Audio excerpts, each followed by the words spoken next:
Hello students, good morning. In last class, we completed one other natural fiber, wool, and today we will start about the silk. Okay, silk is also a natural fiber, and it is also obtained from the animal. Like wool is also obtained from the animal. And we have discussed the many animals from which the wools can be obtained.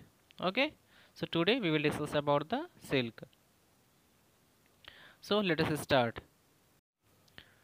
First of all, as it is underlined here, silk is a natural protein fiber. Okay, silk is a natural protein fiber, and from which animal it is obtained? So it is obtained from the silk larva, silkworm larva. Silk fiber is produced by the silkworm larva, which is known as the Bombyx mori. So scientific name of silk moth is the Bombyx mori. Okay, means 2 points I told here. One is silk is a natural protein fiber, and silk is obtained from the silkworm larva. Silkworm name is the Bombyx mori. Okay, and this silkworm are feeding on the mulberry plants. Okay, these silkworm are eating the leaves of mulberry plants where they are developing the silk. Okay, understood. And this silk fiber are triangular prism like structure. This silk fiber are triangular prism like structure.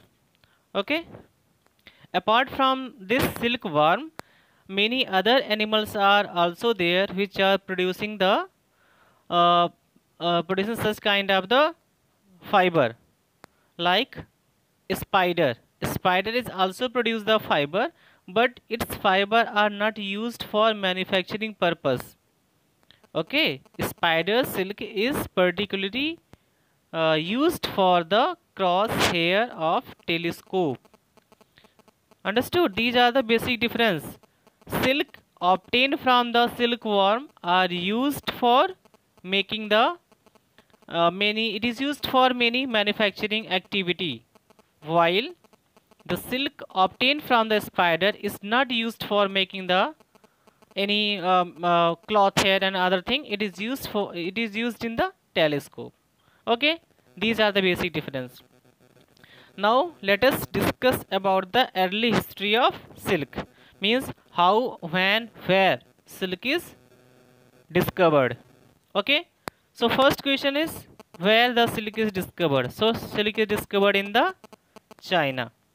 Okay, and when it is discovered? So it is discovered 3000 BC. Okay, 3000 year back from the birth of Jesus Christ.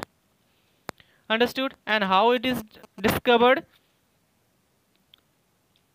So one story is there about the discovery of silk, and this is according to an old Chinese legend. The 14 years old empress Si Lung Chi was asked by the emperor Huang Ti to find the cause of damaged leaf of mulberry trees. So the emperor of China was asking the reason that why these mulberry leaves are damaged. Okay, so to find the cause of damaged leaves of mulberry trees growing in their garden, the empress noticed that white worm are eating the mulberry leaves. Okay, so when they was finding that what was the reason behind it, that why the mulberry leaves are damaged, then they found that there was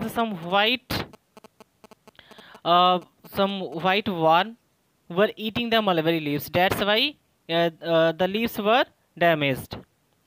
She also noticed that some big worms were spinning shining cocoon around them. As luck would have it, a cocoon fell into her cup of hot tea. she noticed a tangle of delicate threads spread from the cocoon, and like this they discovered the silk. Understood? Next is the life history of silk moth. So in this, female silk moth is larger in size than the male silk moth. Means female silk moth is larger than the male silk moth. Okay, and female silk moth lays eggs on the underside of fresh mulberry leaves. As you can see in the figure, you can see the C figure, eggs of female silk moth on mulberry leaves. Okay, so this female silk moth lays egg on the underside of fresh mulberry leaves, which stick to it because of some gummy material sticking to them. Okay, and when the female silk moth are laying the egg on the leaves of mulberry, then the eggs are sticking to them because the eggs were having some sticky material. That's why the eggs was not falling down. Okay, in due course of time, these eggs has to form white larva. Okay, as you can see, silkworm or caterpillar, this larva, commonly known as the silkworm or caterpillar. Okay, so it means that caterpillars are hatched out from the egg. Okay, caterpillar is the larva. The name of, if the question will come in the exam, that what is the name of larva of silk moth? So answer should be the caterpillar. Caterpillar is the name of larva of silk moth. Okay, and after when the caterpillars are formed from the egg, then they eat the mulberry leaves for the 4 to 6 weeks and grow in the size. Okay, so after hatching out the larva from the egg, they are eating the leaves and they are growing in the size. Understood? First, female silk moth will lay the egg on the mulberry leaves.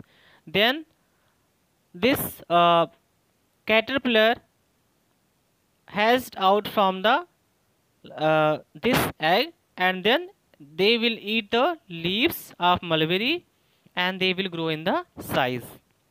And next stage in the life cycle of silk moth is the pupa stage. Okay, so caterpillar will develop to form the pupa. The grow up silkworm stop eating the webs in it around itself to hold on the twine of the mulberry leaves. Okay, it swings its head from side to side in the form of figure of 8. As you can see, they will swing its head from side to side. During these movements, it ejects out a fine jet of protein from its mouth. Okay, so after the formation of pupa will release some materials from its mouth. Okay, and that material contain the protein, which immediately get hard when it get the air. Okay, means during the head movement of pupa, it will release the protein material which will get hardened on exposure to air, and hence the change into the silk fiber. Soon the caterpillar completely covers itself with the silk fiber. This silk fiber covering around the caterpillar is known as the cocoon. So cocoon is the silk fiber covering around the caterpillar is known as the cocoon. Means this caterpillar will around the silk fiber, and that stage is known as the cocoon. Further development of pupa stage takes place within the cocoon, and it's developed into the young silk moth. Okay, and so this is the basic life cycle of the silk moths. And one more topic is given there, that is the sericulture. Sericulture is the science of raising silkworm so as to obtain silk cocoon is called sericulture. In the last class, you have also learned about the vermiculture, apiculture, horticulture. In the class 6, it was there.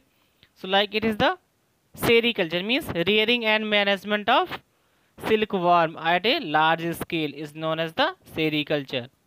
Okay, So tomorrow we will discuss about processing of silk fiber from silk cocoon. Okay, till stay home, stay safe. Thank you.